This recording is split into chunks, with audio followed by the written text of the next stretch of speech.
La semaine dernière, Jean-Pierre Raffarin proposait d'accueillir des migrants en zone rurale où se pose un problème de déficit démographique. Est-ce que c'est une proposition que vous prenez au sérieux? Non. Et je la condamne, je le dis, j'y suis totalement opposé. Voilà. Aujourd'hui, il y a dans la France rurale, notamment, mais dans notre pays tout entier, une inquiétude sur l'avenir de notre nation. Les Français sont attachés à leur identité, à leur culture, à leur mode de vie, et vouloir leur dire de même, parce qu'ils sont dans des villages, qu'on va emmener de façon un peu volontaire des populations. Personnellement, je trouve la démarche assez presque choquante, je le dis, et elle ne me convient pas du tout.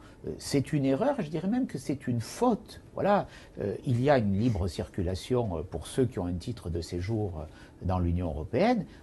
On ne va pas flécher vers des villages, des populations. Je dirais que si des personnes veulent s'installer lorsqu'elles sont en situation légale, c'est leur droit, mais que l'État organise de façon coercitive, volontaire, un peu forcée, migration dans des villages. Ça manque de lucidité, selon vous, de la part de Ça me choque Jean-Pierre tout Raffarin autant que la proposition du recteur de la mosquée de Paris, président du CFCM, Dalil Boubaker, qui disait qu'il faut installer des mosquées dans des églises désaffectées. Voilà, ces deux propositions, je l'entends, elles constituent du carburant pour le Front National, parce qu'elles ont choqué beaucoup de personnes. On m'en a beaucoup parlé. Moi, je suis élu départemental de communes rurales.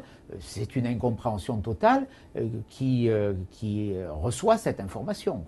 Allez, Éric Ciotti, revenons-en à une problématique que vous connaissez bien, celle de la frontière franco-italienne. La France envoie en Italie des migrants pour qu'ils effectuent leur demande d'asile, ce qui crée sur place des situations d'urgence, des situations de crise humanitaire. Qu'est-ce qu'on fait concrètement pour aider ces gens-là? Est-ce qu'il ne faut pas les laisser passer tout simplement par le territoire français, puisque eux-mêmes affirment qu'ils ne font que passer en France pour ensuite rejoindre la Grande-Bretagne ou d'autres pays? Ça, c'est ce qu'on disait il y a quelques semaines. Et puis, on a vu l'installation de camps de migrants dans les rues de Paris, à La Chapelle. On voit ce qui se passe à Calais, mais on a vu ce qui se passait à Paris. D'ailleurs, c'est ce qui a fait un peu réagir le gouvernement, parce que jusqu'à il y a une quinzaine de jours, la frontière était plutôt, je dirais, assez poreuse. Aujourd'hui, il y a une plus grande étanchéité. Il faut faire respecter le droit.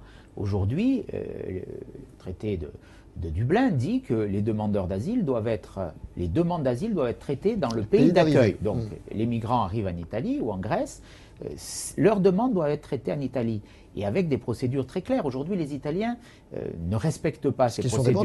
Il n'y a pas de prise d'empreinte digitale, par exemple, selon la démarche Eurodac qui doit être faite. Les Grecs ne le font pas, les Italiens. Alors, je conviens qu'il faut accompagner les Italiens. On ne peut pas les laisser seuls face à ce fardeau, même si juridiquement, c'est à eux d'y faire face selon les engagements conventionnels qu'ils ont pris auprès de l'Union européenne. Donc, l'Union européenne doit se substituer à l'Italie pour traiter ces demandes, mais elle doit le faire depuis le territoire italien.